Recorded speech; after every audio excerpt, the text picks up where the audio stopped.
आज की बेहद बड़ी और महत्वपूर्ण खबरों में दोस्तों बात करने वाले हैं लॉकडाउन 4.0 को लेकर। किस राज्य ने किस कारोबार को दी है छूट, इसकी पूरी जानकारी आपको इस वीडियो में मिलने वाली है। इसी के साथ बैंक खाते में सरकार भेज रही है 5-5 हजार रुपए। जी हां दोस्तों, 5-5 हजार रुपए बैंक खाते में आने वाले हैं। किस प्रकार आपको आवेदन करना होगा, इसकी पूरी जानकारी आपको इस वीडियो में देने वाले हैं। यहीं पर कोरोना वायरस को लेकर भी बड़ी अपडेट निकल कर आ रही है। जी हां दोस्तों, इसी के साथ मौसम विभाग ने जारी किया है अलर्ट, बड़ी चेतावनी दी है, जिसको लेकर प्रधानमंत्री जी ने भी करी है अपील।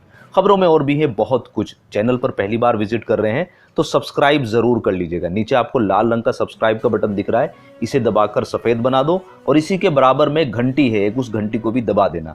तो दोस्तों यहाँ पर सबसे पहले बात करते हैं कि लॉकडाउन 4.0 की गाइडलाइंस को देकर 2 दिन पहले केंद्र सरकार ने गाइडलाइंस जारी कर दी थी और बोल दिया था कि अब राज्य सरकार अपने अकॉर्डिंग इसमें मॉडिफाई कर सकता है। तो सबसे पहले बात करते हैं दिल्ली की।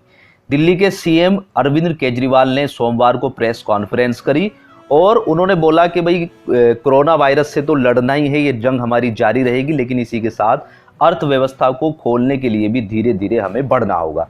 तो यहाँ पर दिल्ली सरकार की तरफ से सरकारी दफ्तर और प्राइवेट दफ्तर जो है खोलने के आदेश जारी कर दिए गए हैं, लेकिन साथ में ही बोला है कि कुछ रेस्ट्रिक्शन आपको लगानी पड़ेगी, अपना आपको खुद अवेयर करना होगा, सोशल डिस्टेंसिंग का पालन करना होगा। तो यहाँ पर प्राइवेट दफ्तरों के लिए खास तौर पर बोला है कि वो कोशिश करें कि ज़्यादा से ज़्यादा काम घर पर हो, 50% कर्मचारी ही दफ्तरों में आकर काम करें। यहीं पर दोस्तों अगर बंद की बात करते हैं कि क्या चीज़ें बंद रहेगी, तो सबसे पहले तो शाम के 7 बजे से सुबह के 7 बजे तक बिल्कुल कर्फ्यू जैसा माहौल रहेगा, कोई भी छूट शाम को नहीं दी गई है। यहीं पर metro, school, college, shopping mall, park, theatre, bar, salon, parlour और धार्मिक स्थल। जी हाँ दोस्तों, यहाँ पर पार्लर को भी दिल्ली के अंदर अभी इजाज़त नहीं मिली है। इसी के साथ जो चीज़ें चलने वाली हैं, जिनको इजाज़त मिल गई है, अगर उनकी बात करते हैं तो ई रिक्शा, लेकिन बोला गया है केवल 1 यात्री। टैक्सी में बोला गया है कि 2 यात्री मैक्सिमम सफ़र कर सकते हैं। बसों को भी यहाँ पर इजाज़त मिल गई है 20 यात्रियों के साथ। कार में केवल 2 यात्री, बाइक पर केवल 1 यात्री सफ़र करेगा। अगर लेडीज़ हैं तो 2 भी चल सकते हैं, लेकिन बहुत ही अर्जेंट काम के लिए। यहीं पर जो दुकानें खोली जाएंगी, सरकार की तरफ से ऐलान हुआ है कि ओड और इवन के कॉन्सेप्ट के अनुसार दुकानों को खोला जाएगा। साथ में बोला गया है कि जो आवश्यक चीज़ों की दुकानें हैं, जो खाने पीने की दुकानें हैं, उनको रोज़ खोला जाएगा। जो खाने पीने से अलग की दुकानें हैं, उनको ओड इवन के कॉन्सेप्ट के अनुसार खोला जाएगा। साथ में बोला गया है जो कंटेनमेंट जोन में आ रहा है एरिया, उसमें कोई भी छूट नहीं दी जाएगी। इसी के साथ शादी के प्रोग्राम में मैक्सिमम 50 लोगों को अनुमति दी गई है। यहीं पर अंतिम संस्कार में मैक्सिमम 20 लोग शामिल हो सकते हैं। यहीं पर अगर बात करते हैं कि मरीजों की संख्या, दिल्ली के अंदर जो मरीजों की संख्या है वो इस वक्त 10,054 पहुंच गई है। मौत का आंकड़ा जो है वो 160 तक पहुंच गया है। लेकिन दिल्ली सरकार का कहना है कि उन्होंने 45% मरीजों को ठीक कर उनके घरों तक भी पहुंचा दिया है। यहीं पर दोस्तों अगर दूसरे राज्यों की बात करते हैं तो दिल्ली सरकार ने जो गाइडलाइंस जारी की है उसके लगभग सिमिलर ही दूसरे राज्यों ने भी अपनी गाइडलाइंस जारी की है। उत्तर प्रदेश में भी बोला गया है कि सभी औद्योगिक गतिविधियों को छूट दी गई है। कंटेनमेंट जोन जो है वहां पर कोई भी छूट नहीं दी जाएगी। यहीं पर बोला गया है उत्तर प्रदेश सरकार ने कि दुकानदार फेस कवर, मास्क और ग्लव्स और सैनिटाइजर का प्रयोग जरूर करेंगे। अगर ये नहीं करता हुआ पाया गया है तो उसकी दुकान को बंद करने के आदेश भी जारी हो जाएंगे। साथ में बोला गया है कि जो आपके पास कस्टमर आएंगे, अगर उसने मास्क नहीं लगाया है तो उसको आप कोई भी सामान नहीं देंगे।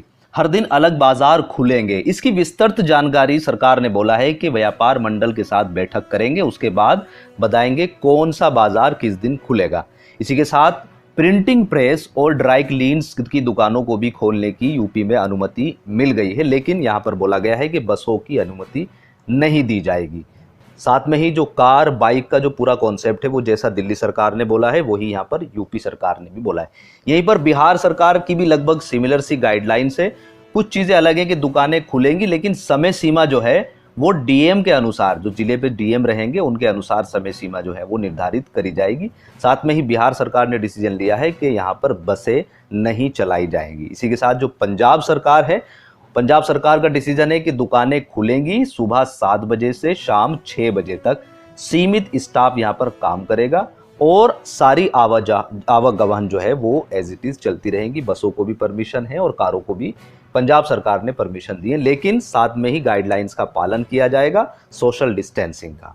यहीं पर अगर राजस्थान की बात करते हैं तो राजस्थान पे भी लगभग सिमिलर गाइडलाइंस है, लेकिन यहाँ पर सैलून और ब्यूटी पार्लर की दुकानों को खोलने के आदेश दिए गए हैं। पहले वाले राज्यों में ये आदेश नहीं दिए गए हैं।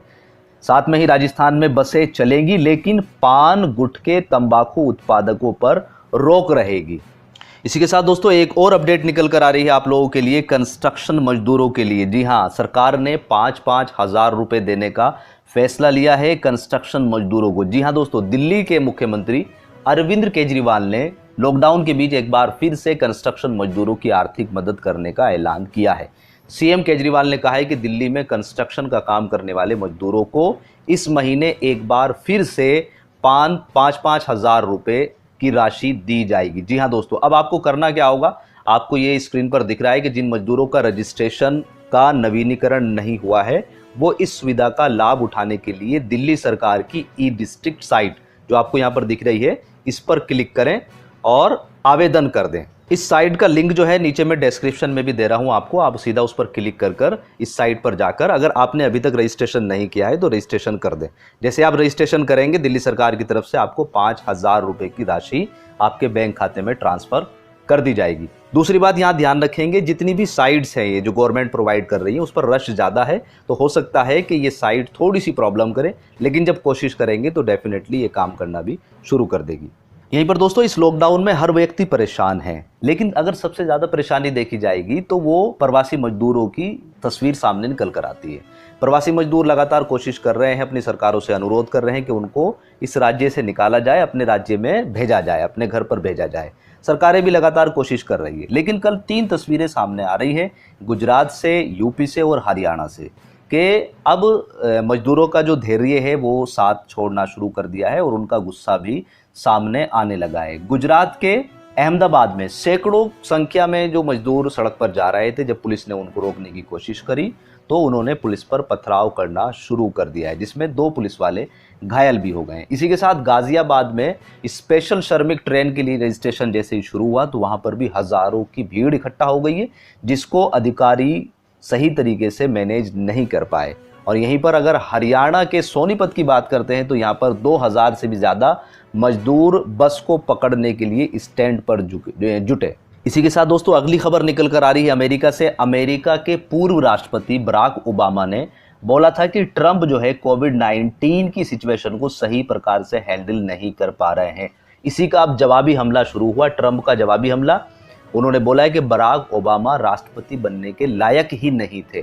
जी हाँ दोस्तों, पूर्व अमेरिकी राष्ट्रपति बराक ओबामा के कोरोना संक्रमण से निपटने के मामले में ट्रंप पर सवाल खड़े करने के बाद अब मामला बढ़ता नजर आ रहा है। अमेरिकी राष्ट्रपति डोनाल्ड ट्रंप ने जवाबी हमला करते हुए ओबामा को अयोग्य राष्ट्रपति करार दिया है। रविवार को व्हाइट हाउस में पत्रकारों से बातचीत में ट्रंप ने कहा है कि वे कभी राष्ट्रपति बनने के लायक ही नहीं थे। ट्रंप की यह प्रतिक्रिया तब आई जब शनिवार को ओबामा ने कोरोना वायरस महामारी को लेकर अमेरिकी अधिकारियों के कामकाज के तरीकों की आलोचना की थी। ट्रंप ने कैंप डेविड रवाना होने से पहले व्हाइट हाउस में पत्रकारों से बात करते हुए कहा है कि ओबामा एक अयोग्य राष्ट्रपति थे और मैं यह कहता हूं कि बेहद अयोग्य राष्ट्रपति थे। इस बयान के बाद अमेरिका के राष्ट्रपति अब सोशल मीडिया पर घिरते चले जा रहे हैं, उनकी लगातार आलोचना हो रही है और उनको ट्रोल किया जा रहा है।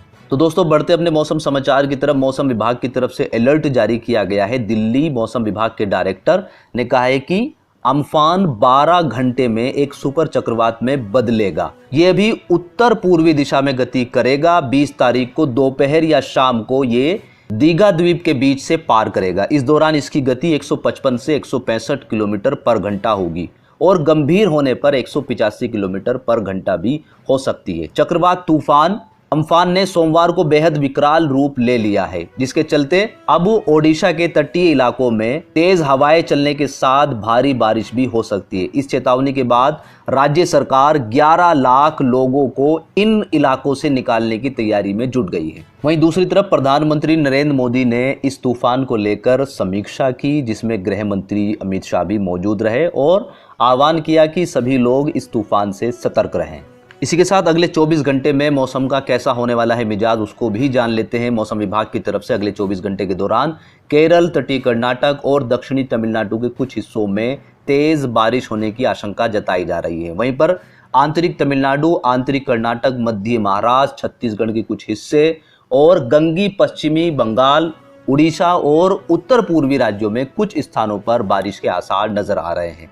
तटीय आंध्र प्रदेश और रायलसीमा में गर्जना के साथ एक दो स्थानों पर तेज बौछारें हो सकती हैं। पश्चिमी हिमालय पर कश्मीर से उत्तराखंड तक बारिश की गतिविधियां बढ़ सकती हैं। राजस्थान में धूल भरी आंधी आने की संभावना है। दक्षिणी पश्चिमी और पूर्वी मध्य प्रदेश में भी एक दो स्थानों पर गर्जना के साथ हल्की बारिश के आसार नजर आ रहे हैं। तो दोस्तों ये थे आज के कुछ मुख्य समाचार। उम्मीद करते हैं कि आपको वीडियो पसंद आई होगी। वीडियो पसंद आई है तो लाइक कीजिएगा, शेयर कीजिएगा और नीचे जो सब्सक्राइब अगर अभी तक भी नहीं किया है, इसी तरह की अपडेट पाने के लिए चैनल को सब्सक्राइब भी कर लीजिएगा।